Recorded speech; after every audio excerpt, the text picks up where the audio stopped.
Ang lalaki na nabuhay ng 438 araw sa gitna ng dagat.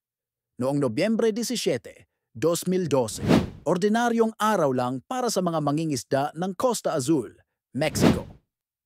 Isa sa kanila si Salvador Alvarenga, 35 anyos, isang veteranong shark hunter.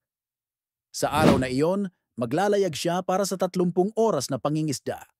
Dahil wala ang kanyang partner, isinama niya si Ezekiel Cordoba, 23 anyos at baguhan.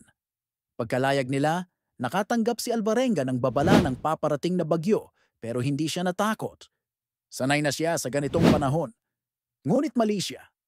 Dumating ang napakalakas na unos na tumapon sa kanilang huli at mga gamit. Nasira ang makina ng bangka at tinangay sila ng alon papalayo hanggang sa umabot sila ng Pacific Ocean, daan-daang kilometro mula sa lupa. Wala silang pagkain o tubig.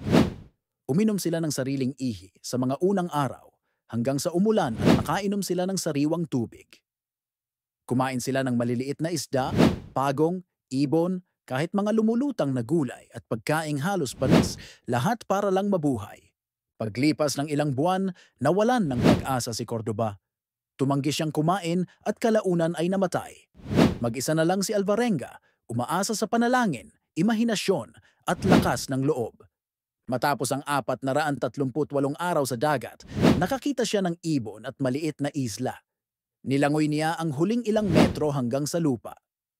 Nakaligtas siya sa Ebon Atoll, Marshall Islands, libo-libong kilometro mula sa pinagmulan niya. Ang kwento ni Salvador Alvarenga ay patunay na kahit sa gitna ng pinakamalupit na pagsubok, kaya pa rin tayong mabuhay, basta't may pag-asa at pananalig.